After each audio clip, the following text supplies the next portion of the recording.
ಅಕ್ಷರಸ್ವರ ನರೇಂದ್ರ ಮೋದಿ ಅವ್ರಿಗೆ ಹೇಳಿ ಜನ ಆಕ್ರೋಶ ಅಲ್ಲ. ನಮ್ಮ ಮುಖ್ಯಮಂತ್ರಿಗಳಂತ ಸಿದ್ದರಾಮಯ್ಯನವರು 8 ವರ್ಷಗಳ ಕಾಲ ಇವತ್ತು ರಾಜ್ಯದ ನೇತೃತ್ವವನ್ನು ವಹಿಸಿಕೊಂಡು ಬಡವರ ಸಲುವಾಗಿ, ಶೋಷಿತರ ಪರವಾಗಿ, ರೈತರ ಪರವಾಗಿ ಇವತ್ತು ಒಂದು ದೃಢ ಸಂಕಲ್ಪ ಮಾಡಿ ಕೆಲಸ ಮಾಡಿದಂಥವ್ರು, ಹಸಿದವರಿಗೆ ಅನ್ನ ಕೊಟ್ಟಂಥ ಸಿದ್ದರಾಮಯ್ಯ ಅವತ್ತು ಸಹ ಯಾರು ಅವರಿಂದ ಬೇಸರ ಆಗಿಲ್ಲ. ಇವತ್ತು ಸಹ ಇದಕ್ಕೆ ಒಂದು ದಾರಿ ಮಾಡಿಕೊಡ್ಬೇಕು, 5 ವರ್ಷ ಪ್ಲಸ್ 3 ವರ್ಷ 8 ವರ್ಷವರೆಗೆ ಇದು ಮಾಡಿಕೊಟ್ಟಿದ್ರು ಅಂತ ತಿಳ್ಕೊಂಡು ಸಿದ್ದರಾಮಯ್ಯನವ್ರನ್ನ ಇವತ್ತು ವಿನಂತಿ ಮಾಡಿಕೊಂಡು ಅವತ್ತು ಸಹ ಈಗ ನಾವು ಯುವ ಮುಖಗಳಿಗೆ ಇದು ಕೊಡಬೇಕು ಅಂಥೇಳಿ ಇದು ಮಾಡಿಕೊಟ್ಟಿದೆ. ಆದರೆ ಇವತ್ತಿಗೂ ಕೂಡ ಸಿದ್ದರಾಮಯ್ಯನವರು ಈ ರಾಜ್ಯ ಅಲ್ಲ, ಈ ರಾಷ್ಟ್ರ ಕಂಡ ಒಬ್ಬ ಶ್ರೇಷ್ಠ ನಾಯಕ. ಹೀಗಾಗಿ ಅವರಿಂದ ನರೇಂದ್ರ ಮೋದಿಯವ್ರಿಗೆ ಹೇಳಿ ಅವರಿಂದ ಯಾರೂ ಕೂಡ ರೋಷಿ ಹೋಗುವಂಥ ಪ್ರಶ್ನೆ ಇರೋದಿಲ್ಲ.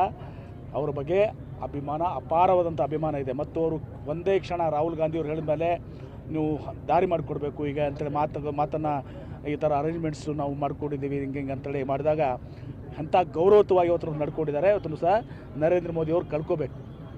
ಸಿದ್ದರಾಮಯ್ಯನವರ ಸರಿಸಾಟಿ ಮುಂದೇನೂ ಕೂಡ ನಮ್ಮ ಸಿದ್ದರಾಮಯ್ಯನವ್ರ ನೇತೃತ್ವದಲ್ಲಿ ನಾವು ಚುನಾವಣೆ ಹೋಗ್ತೀವಿ. ಅದನ್ನು ಡಿ ಕೆ ಶಿವಕುಮಾರ್ ಅವರು ಸ್ಪಷ್ಟ ಮಾಡಿದ್ದಾರೆ.